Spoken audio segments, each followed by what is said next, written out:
hapon. Lumilipas ang panahon, kabiyak ng ating gunita. Ang mga puno't halaman, bakit kailangan lumisan?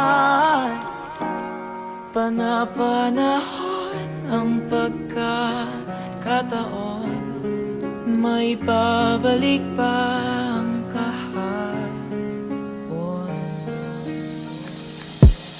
Ngayon ikaw ay nabalik, katulad uri ng iyong pananabik, na makita ang lahat